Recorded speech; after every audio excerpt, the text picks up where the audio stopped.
welcome everyone to the seminar today. We have George Lee from the LSE with us today. George and I did our PhDs together, so we know each other very well. And we were also both supervised by Simona Yamarino, who's a co-author on the paper and who's also here today, Simona. Yeah, so George. Hello, thanks. I think, George, you're a research fellow now at the LSE, and the paper you're presenting is on something that's really important and combines lots of topics that we're also working on at City-REDI on innovation and technological change on the one hand, but then also how that connects to sustainability and climate change. So really looking forward to the presentation. As always, please just keep your questions until the end. You can just type them in the chat or just raise your hand towards the end. We'll leave around 15 minutes for the discussion, so there should be plenty of time to answer any questions. And then I will just hand it over to George for his presentation called The Material Basis of Modern Technologies, a Case Study on Rare Metals. Thank you very much, Caroline. Welcome to this seminar, and I'm very happy to be here. The paper I'm discussing today is called The Material Basis of Modern Technologies, a case study on rare metals. And this paper is a chapter of my PhD thesis, and it's co-authored with Dr. Andrea Ascani and my supervisor, Simona Yamarino. So, natural resources are the basis of economic development. As a spatial group of resources, rare metals, which is also known as minor metals, are becoming more and more important in high technology industries, and they are now regarded as the technological metals. And those rare metals, they are like vitamins or spices for industry. They are only used in very small quantities, but they provide unique and essential chemical, electrical, and mechanical properties, which is especially important for high-tech products such as semiconductor, catalytes, engine, turbine, battery, as well as medical equipment and weapons. And this picture shows the assessment of EU on the critical raw materials for the strategic technologies, and most of them are rare metals. On the other hand, those rare metals, they are facing significant supply risks due to scarcity after many years of mining, and also because of political instability in the producing countries. And a certain group, there is a group of rare metal, including cobalt, tantalum, tungsten, and gold. They are labeled as conflict minerals because, for example, cobalt is reserved a lot in the country of Democracy Congo, and those countries has very unstable environment, and those kind of mining activities may cause human rights abuse, and those factors make the supply of those materials very unstable, and the supply risk also comes from the low recycling rates. Different from other natural resources, the rare metal is very difficult to recycle from the waste. And although they are very important for technology, and they also have very a lot of potential impact on the frontier technology, neither innovation research nor economic literature have paid enough attention to those rare metals. So in this paper, we are going to try to answer two questions. The first is, to what extent do different modern technology really depend on rare metals? And do the changes in the rare metal supply affect the innovation dynamic of human society? And to answer these two questions, they first systematically study the technological dependence on 13 most important critical rare metals by tax mining on more than 5 million USPTO patents during 4 decades, 1976 to 2015. And we found that rare metal have become a critical material basis for modern technologies. During the study period, more than 10% of all USPTO patents use at least one rare metals in our sample. And this dependency degree varies significantly across technology areas, metal types, and also change with the scale of analysis. And it's particularly important for emerging technologies, including semiconductor, nanotechnology, and also green energy. And then we focus on the innovation performance of technology areas depending on those rare metals, using a panel of 5,600 technology subgroup and metal pairs during the research period. We assess the causal impact of metal supply on the innovation dynamics, and we address the endogeneity by identifying the exogenous shocks on the rare metal production from metal companionability. I will discuss this in details later. And by doing so, we try to contribute to the literature by further understanding the driving forces of technology change. How do innovation dynamics is shaped by the supply of natural resources with technological criticality. There are two streams of literature related to our research. The first one is the independence between natural resource availability and the technology advancement. As a creative destruction process, technology change and innovation, they are always regarded as fundamental forces which change the way people use natural resources. For example, economics literature, they argue that innovation makes it possible to substitute scarce and expensive resources with capital, man-made goods, or other relatively abundant or cheap resources. However, this technology optimism view, they overlook the endogeneity of technology development, because on the reversely, innovation itself may be reversely influenced by the resource supply conditions.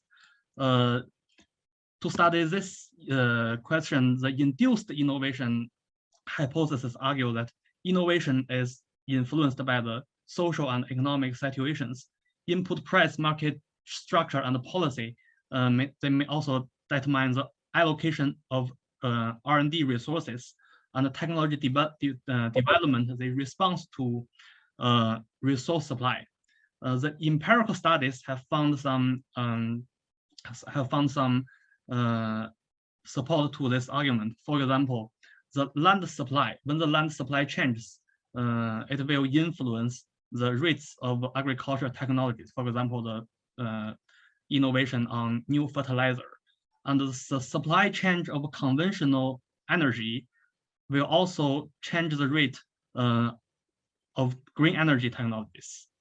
However, in those studies, natural resources have always been regarded as general inputs. They ignore that some resources with technological criticality, for example, our case, the rare metals, they may enter the core growth engine sectors and become critical inputs in the frontier technologies. And another stream of literature focus on the criticality of metal and minerals. And they found that the rare metals, are very important to two technology paradigm shifts. The first one is all the key technologies in information communication and artificial intelligence depends on different kinds of rare metals. Second, the rare metals are also very important to renewable energy and green innovation, such as solar panel, wind turbine, and electric cars. They all depend on different groups of rare metals. Another thing this literature found is different to other natural resources. The rare metal has very low substitutability. The engineering literature argue for some rare metals, no suitable substitutes can be found no matter what price is offered, without performance and function being seriously compromised. And even some substitutes can be found, and the substitutes they may be another rare metals to the rare metal. And for example, the replacement of cobalt by neodymium in the permanent magnet, because neodymium is one of the rare earth elements which is also very scarce. And so based on those literature, we argue the supply of the rare metal may positively affect the innovation output of technology areas which they depend on. And then we select the most widely discussed rare metals from the literature. There's no clear definition or list for rare metals, but they have 3 key features according to the Minor Metal Trade Association. First, they have very small quantity and geologic rarity, and most of those rare metals does not exist alone in the earth, but they are byproduct of some base metals. And second, those metals they are not traded on the formal exchange. For example, the London Metal Exchange. And the third is they are important as for emerging industry as technology metals or critical raw materials. And we according to the existing literature, we select the 13 most important rare metal, which are bismuth, cadmium, cobalt, gallium, germanium, indium, lithium, molybdenum, selenium, tantalum, tellurium, vanadium, and zirconium. We didn't include 2 groups of metals. First is the precious metal, gold, silver, platinum, because although they are very important, but they are also widely used as currency and jewelry, not only in industry. And the second is because of the data availability, we don't have very good data for the production data for the rare earth 17 rare earth elements. So we did not discuss rare earths in this paper.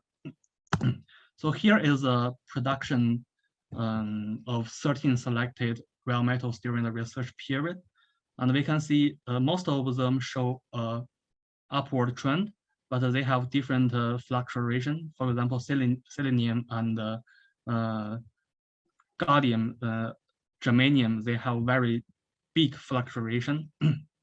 And this production information is used to measure the supply and is a independent variable in our model.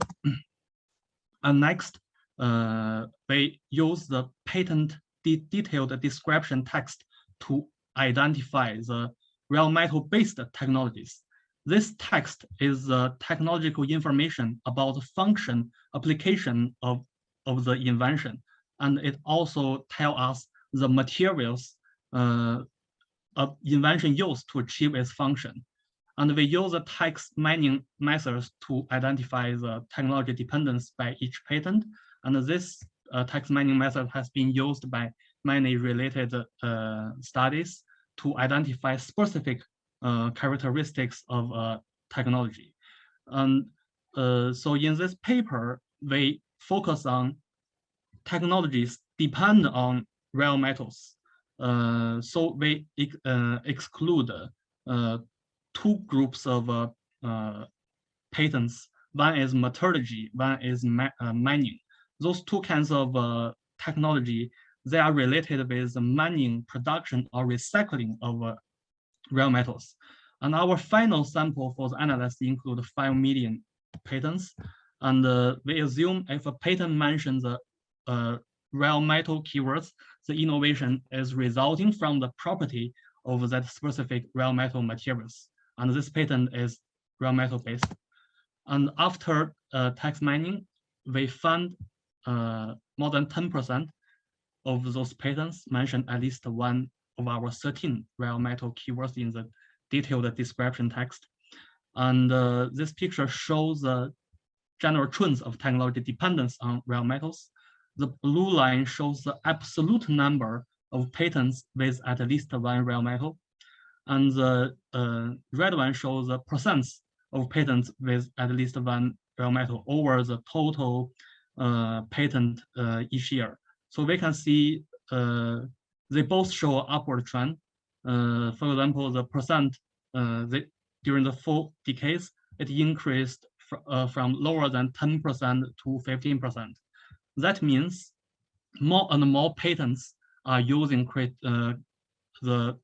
our 13 rare metals as inputs, and those rare metals are becoming increasingly important in modern technologies. And then we divide the general trend into 5 technology sectors: chemistry, electrical engineering, instrument, mechanical engineering, and other fields. We can see the chemistry account for a large number and a percent of rare metal based patents. It used to be the largest, it used to have the largest number of rare metal based patents, but then it's surpassed by the electrical engineering in 2003, indicating the ITC revolution. But in the share, the chemistry always have the highest percent, and then is the instrument and electrical engineering. In comparison, mechanical engineering and other fields have relatively low percent of rare metal patents. And then we go down to a finer scale. We go to the technology field level. There are 35 technology fields, and there is a big variation among each technology fields in terms of dependence on the rare metals. For example, semiconductor has the highest dependency on rare metals, and some technology like digital communication, they have relatively low dependence because they are related with software. They are not related to the physical materials. And we can also see that different technologies, they require a specific type of rare metals.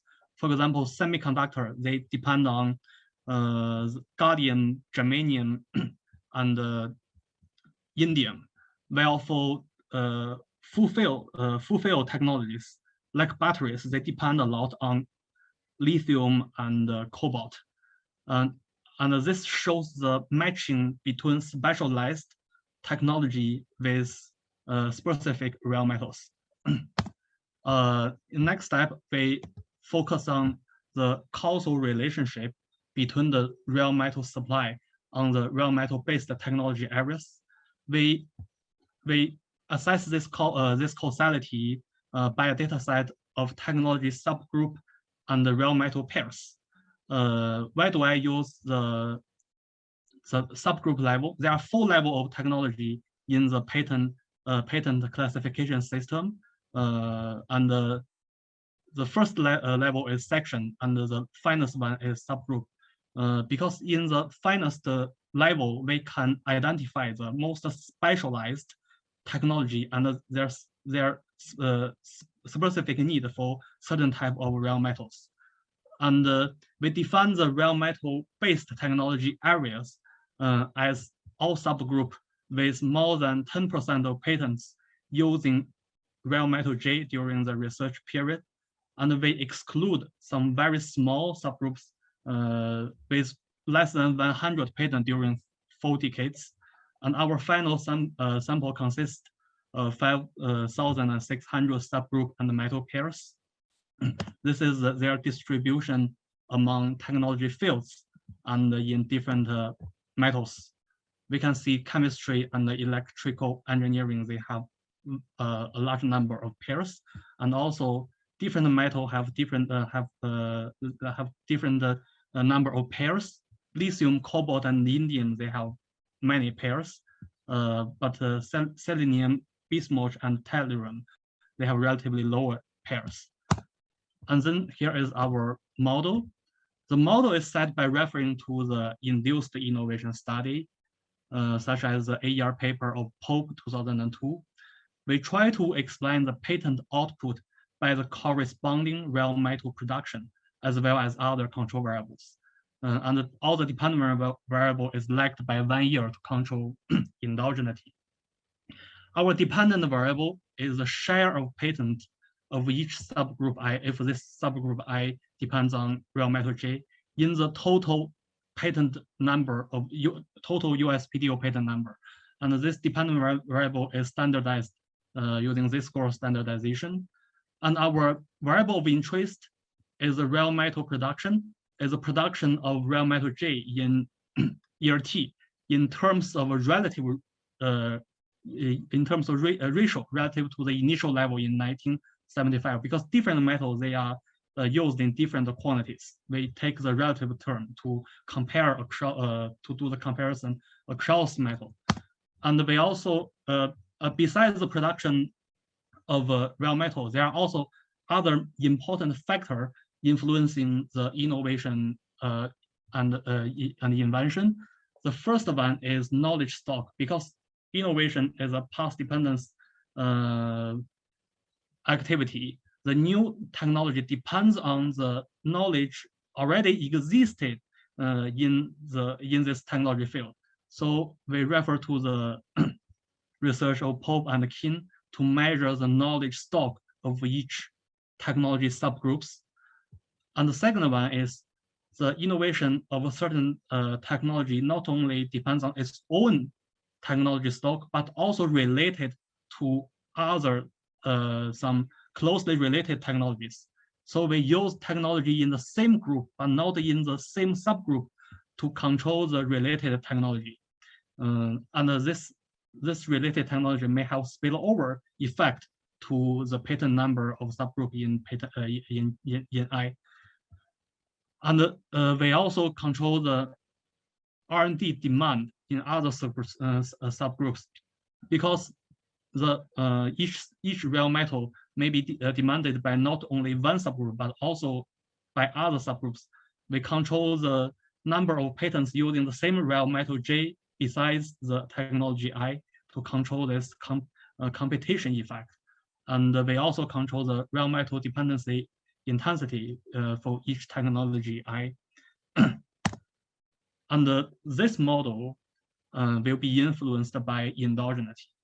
The first reason is reverse causality, because the technology dynamic, they may reversely influence the production of real metals. When a key technology breakthrough happens, this technology, a new technology, they may also increase the demand for the metal, or the acceptation of the metal demand, which will lead to an increase in the metal price, and also stimulate the metal producer to increase their production capability, and which will result in the effect of iron production being overestimated, because both the real metal production and the innovation will go upward, and this will cause overestimation. Another reason is omitted variables. There are two major variables which is difficult to measure. The first one is some basic discoveries in nature or engineering science, and this kind of basic discovery, they may simultaneously improve the metal production efficiency, and they also will inspire innovators about the new way of real metal application. And second is a government policy, because some government, they may pay some special attention to the shortage of certain types of real metals to try to stabilize their supply. On the other hand, they may also give supports to the industry or technology which are impacted by those potential real metal shortages. So those omitted variables, they influence our dependent variable and the independent variable at the same time, which may cause this endogeneity problem. To solve this endogeneity problem, we develop a new instrument variable by borrowing some wisdom from the geology science. So we use the metal companionability relationship to measure the exogenous shocks to our rare metal. So geologically, rare metal, they coexist with some base metal, and they are produced as byproducts. They do not exist alone in the earth, but when in the mining activity, they are digged out together with the base metal. In this picture, we can see this picture is referred to one paper on Science Advance. It studies the companionability among different metals. In the center is a base metal, which is aluminum, iron, zinc, copper, and in the outer circle is a rare metal, which is a companion metal to those base metals. And each rare metal has their own base metal. And in the real mining and production activities, for example, this black stone called sphalerite, its major component is zinc. And at the same time, it also contains a small percent of indium. And zinc and indium are digged out together from the ore. And after separation and smelting and refining, the main product is zinc, and the indium is recovered from the slag waste and liquid and gas as a byproduct metal. So we use this metal companionability in the metal mining and production to identify the exogenous shock to rare metals. We can do this because of two reasons. First, rare metal production is strongly influenced by the base metal. The literature has proved that a major demand reduction for base metal will cause significant supply constraint for its companion rare metal. And more important is, this influence is unidirectional. The production of rare metal does not reversely influence the base metal because the base metal they always account for the major revenue. Although the rare metal, they may have much higher price, but because their amount is very small, they only their revenue in the mining activity or production activity is relatively much smaller than the base metal. And the second reason is the production of base metal, our instrument variable, only influence the production of rare metal, our independent variable, but does not impact the dependent variable innovation in the rare metal-based technology areas, because the base metal have different functions, and like iron, copper, and zinc, they are used in much larger amount as construction materials and metal containers. And this assumption is further verified in the robustness test. And by referring to the science paper, we found the base metal and the companionability degree for each of our rare metals. And in the first stage of regression, the production of we use the production of primary base metal to instrument the rare metal production. So here is the results, and in both OLS estimation and IV estimation, we observe a positive relationship between rare metal production and patents. So we found that the increase of rare metal production will lead to more patent output depend on this rare metal. And we also found the significant positive impact of knowledge stock, which is consistent with existing literature, and also the positive impact of related technology. And interestingly, we also found that rare metal demand in other areas show negative impact, which means different technology areas, they compete with each other for certain rare metals. And here is results of the first stage, we see the base metal production is also positively related with the rare metal production. We did many robustness checks to further verify our finding. The first is we validify our IV. The IV is based on the assumption that the base metal production is only related to the rare metal production, but not related to our dependent variable, the rare metal-based technology areas. However, there is a possibility that some base metal are also used in those technologies, which may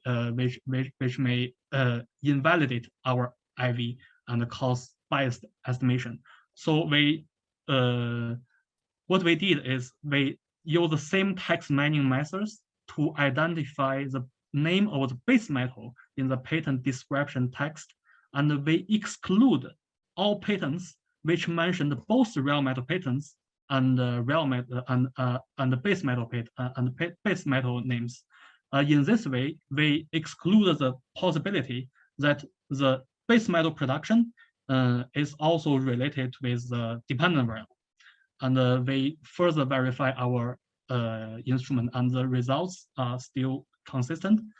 And the next robustness check for the IV is we consider the different companionability between different base metal and the corresponding rare metals by using the companionability as a weight to construct a new IV, and also we found the similar results. And next,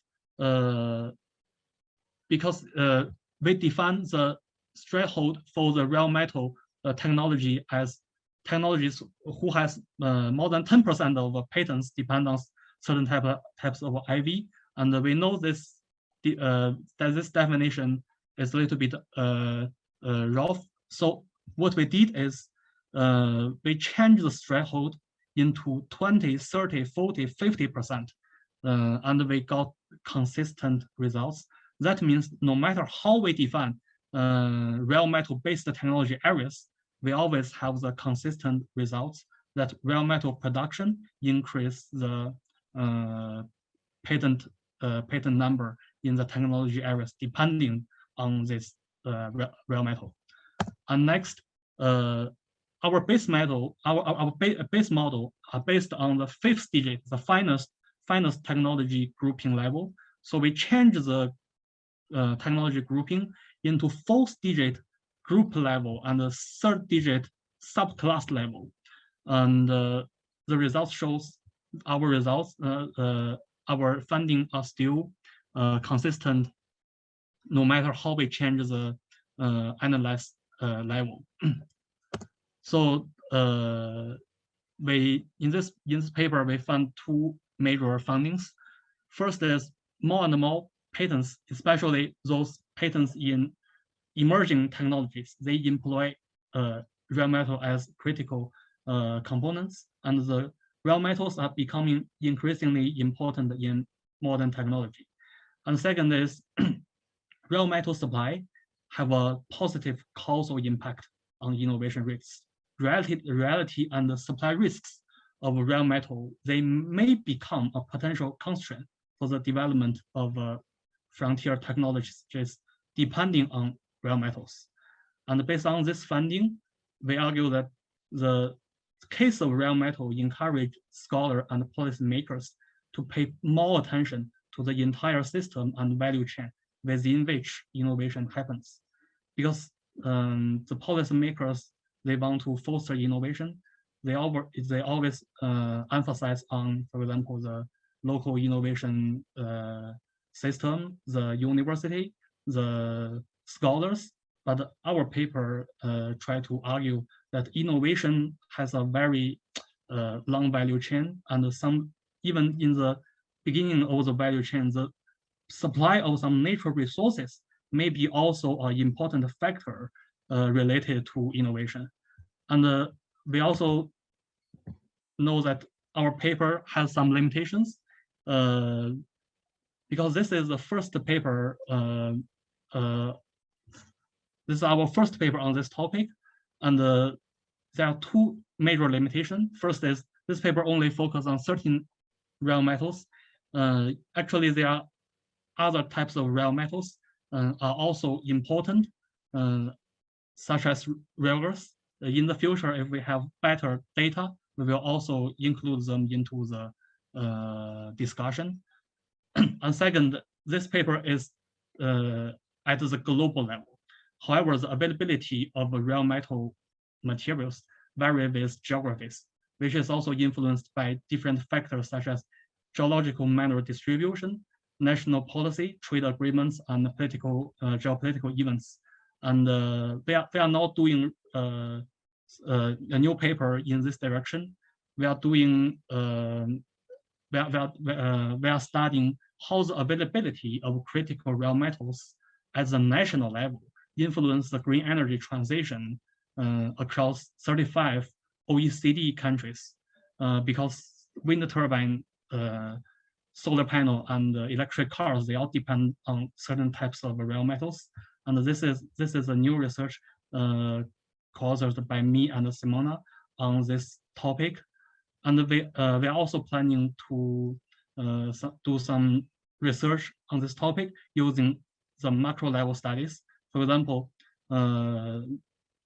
maybe there's a possibility to try focus on the high-tech firms, for example, Apple, Amazon, those kind of firms, to study their patent portfolio, to see which kind of rare metals are becoming important in their patent portfolio, and study how those companies change their supply chain strategy. So I think there are much work to do in this topic, and hope to discuss with you later. And that's all. Thank you very much. Thanks a lot for that, George. That's really fascinating. Do we have any questions? Anne? Yeah, that was absolutely fascinating and actually quite worrying as well at the same time. I mean, I can't pretend it's something I know an enormous amount about, but I thought I certainly gained a lot from that, particularly about the system-wide implications, etc. And then at the end, you know, my mind was turning to geopolitical events. I suppose one question I've got is, you've highlighted about that there's a lack of substitutability of some of these rare metals, but surely if we're seeing sort of this impact on technological innovation and also, you know, geopolitical events, etc., this is a sort of general question. Are they really absolutely not substitutable, or is there more effort going into actually seeing how we can get round some of these factors? Because it just seems that, you know, it's, I don't think I'd really appreciated quite how, you know, quite what the situation was with the dependence on them. But it was absolutely fascinating. Thanks very much. Thank you. And yes, there are a lot of R&D efforts done to try to find the substitutes.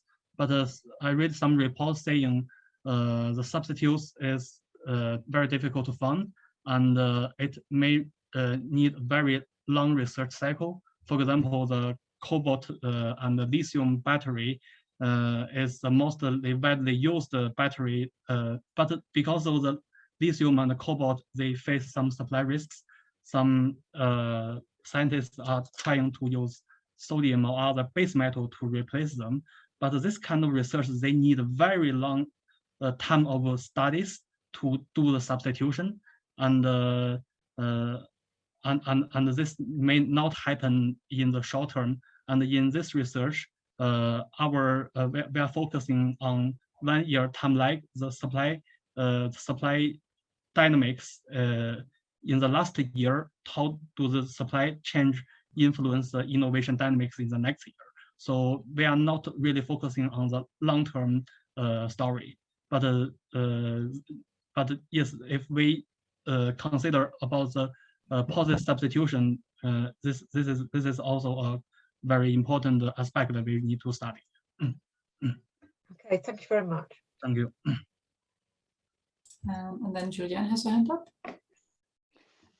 Thank you very much for a really interesting. Same as Anne, I'm not, of course, a specialist in rare metal or any geological phenomenon, but it was highly fascinating, and I learned a lot from it. I wasn't aware of that. That rare metals are actually a side product of base metals. That was, I thought they were mined separately, but this is really, really interesting.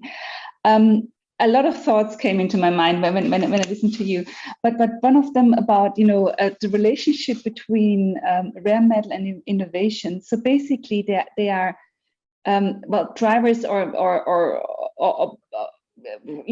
prerequisites of innovation in one way. You need them, to invest into new technology, as you, I understood, demonstrated here. But it's also there's a lot of so there's a dependency on rare metals. So they drive innovation away, because they need. But at the same time, as you said, is there a risk, because they are, not endlessly available, and I guess in turn spur innovation again, because they need some kind of, I guess in the long term they need to find substitutes or some kind of alternatives to these rare metals, especially when the whole geopolitical problems with them being in different kind of mining. So I just felt like, well, in terms of innovation, it is a really, really fascinating area, because it is basically in the center of innovation, but also kind of potentially spurs innovation to make it sustainable for a longer period of time. I think this was my first comment, and I find it very, very interesting, and then how you demonstrated this along the way.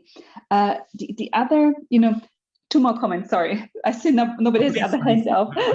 So two more comments. One more was, this is a clear case of, also kind of thinking about, recycling.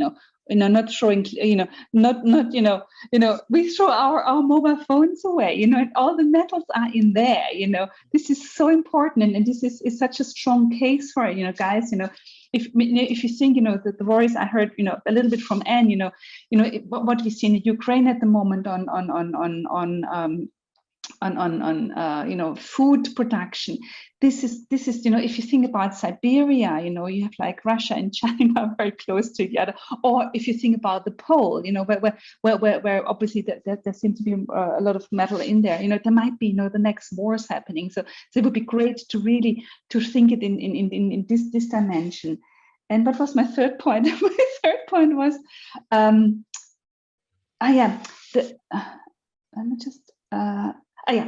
and this is where we come back to WM-REDI, the core of WM-REDI. WM-REDI is looking about how does, universities support innovation? How does universities anchor themselves in their region as supporting businesses to innovate?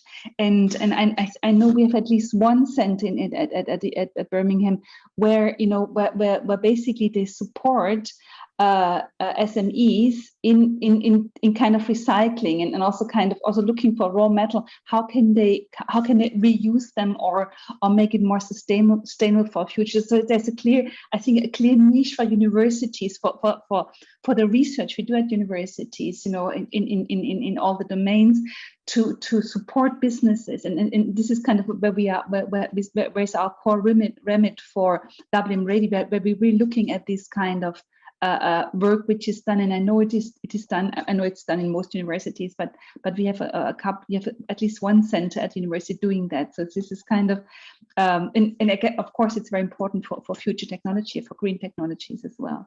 I hope that made sense. Sorry for rambling on. I hope that very very good comments. Thank you very much. It's really interesting presentation. I really enjoyed it. It's so important, and not knowing anything about rare metals, in detail. So it's really, really interesting. Thank you.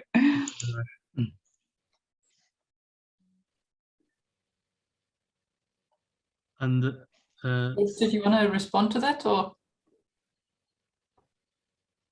Simona? I think Simona wants Simona has a hand up. Yeah, Simona, did you want to respond? You're on mute. Yeah, Hello. No, I was just because Simon probably has a question, or I just wanted to thank both Anne and Julianne for their enthusiasm that is shared by me. This is something that I had in mind for years, and then I became head of department, you know, and always in the back of my mind. And then I had the first paper, and now I'm working with George. I think it's very important. And you said something crucial, which was hinted by Anne before. Not only sustainability, but also recycling. That is crucial.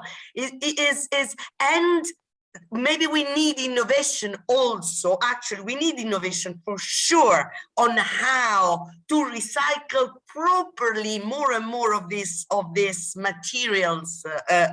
So really, I want to just thank you very much for the enthusiasm. If you have any of your research or other research, point that to us, because it would be, there is not so much in our domain. So, you know, we are dealing with electrical engineering, physics papers, geologists. It's a bit hard. Thank you so much. Thank you. Yeah, then I'll give it over to Simon. Thank you. Thanks, George. Really enjoyed that. Really robust, rigorous piece of analysis. I guess I've got a question around the applicability of the framing to other industry areas. It looks a really interesting challenge to see the degree to which your analytical approach could apply to areas where patents are less important. I guess that's the first thing, because patents are a slightly biased proxy of innovation, as you know, but patents probably dominate the industries that where these kinds of materials dominate as the main supply, I'm guessing, but that's a question really. But the other question about applying it to other areas is the degree to which, I imagine off the top of my head, this varies a lot, the degree to which there are many substitutes and there are specific tipping points where supply chain shortages change prices and firms in quite complex ways respond at various different stages to shift over to new supplies. And that, you know, across the aerospace industry, for example, that's a very complex codependency of different supplies of components, which adjusts the competitive advantage environment in which they operate. So that, but that still is a signal that prices deal with. At the other end of the spectrum, there seem to be industries that Keith Pavitt, and I was surprised you didn't reference this typology. I know it's a bit dated, but when Keith Pavitt used to talk about supplier-dominated industries, he was really talking about industries where their own innovation came through complementarities with suppliers. So where there isn't substitutability or prices are a bit more complex, in a sense, what the firm is losing, if those suppliers are forced out of the market, they're losing actually complementary sources of innovation to help them deal with the next stage of innovation for their buyer's product. So again, that varies a lot. In some cases, there is a disconnect with suppliers. There is simply a price-based market. You buy the product, you put it into your product, you sell it. In other cases, as Keith showed very clearly, the source of the competitive advantage to the buyer is largely, or at least in some cases, predominantly around co-innovation with suppliers of particular components that underpin innovation. So that's a bit of a complex way of putting this. But in one sense, what I'm saying is there seems to be a huge scope to apply the framing of codependency to other industry sectors. But those particular complexities, both the patents one and the relationship in innovation terms between buyer and supplier, could add some complexities to that. So it's a comment, but it's a question of whether you've thought about this and whether those challenges could be overcome. Thank you for your comments. So it's the relationship between the supplier and also the innovator, right? The inventor. And there is a very strong link between the, you know, the raw metal supplier and the innovation. And there is, as I agree with you, it's very important to study the relationship among different agents on this value chain. And the producer, for most of the country which have the resources, they are not, they only, they have the very good technology to produce those metals, but they don't have very good technology to make application on those rare metals. For example, China reserve more than 90% of rare earths in China, and they also produce, they also import rare metal ores from Vietnam, from Russia to produce in China, but they don't have a very strong technology to use those rare metals, rare earth metals. But America can have a very strong ability to use those rare metals, and in this way, America and also Japan, they use their technology dominance to pull the rare earth price at a very low, put the rare earth price very low for a long time. And what China did is China used some trade sanctions, trade embargo regulations, and they unify all the companies together, led by the state-owned company, and forbid those companies from exporting the rare earths to the foreign countries. And in this way, it can dominance, the supplier dominance in this supply chain. And this could be a good case to study the relationship between the rare metal producer and the innovator.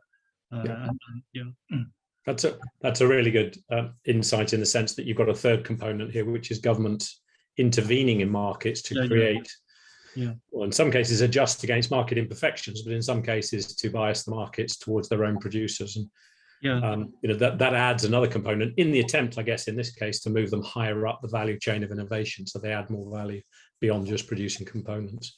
So these are all factors that create complexity. I think in implying what I said earlier was a really nice framing of codependencies across supply chains. I think it could be applied really helpfully in other areas if you can overcome some of those challenges. But I enjoyed your talk. Thanks very much. Can I add, Simon? I mean, George, Simon gave us also a very, very interesting tip. I didn't think about it at all, about private categories, but they are always, a point of reference. They have been updated, adapted in order to cope, and this is actually something that we can do. So keep that in mind. Yes. Thank you very much, Simon, because it sometimes, you see, it's important to talk to colleagues.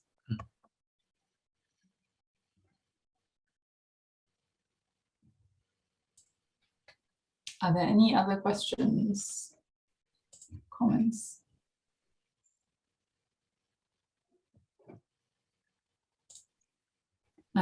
If not, then I would thank George again for this really great presentation. I think we all really enjoyed it and learned a lot. We'll be back with the seminar in 2 weeks' time with Chen Xu from Cardiff University, who will speak about tourism satellite accounts. Also, we'll post the presentation later on our blog, so you can catch up on that, or if you wanted to share it with anyone else who might be interested in that topic, the recording will be there, so please do that. So thanks a lot, George. Thanks a lot also, Simona, for your comments, and we'll see you in 2 weeks. Thank you very much, Caroline. Thank you all. Yes, thank you. Bye-bye. Bye-bye. Thank you, Caroline.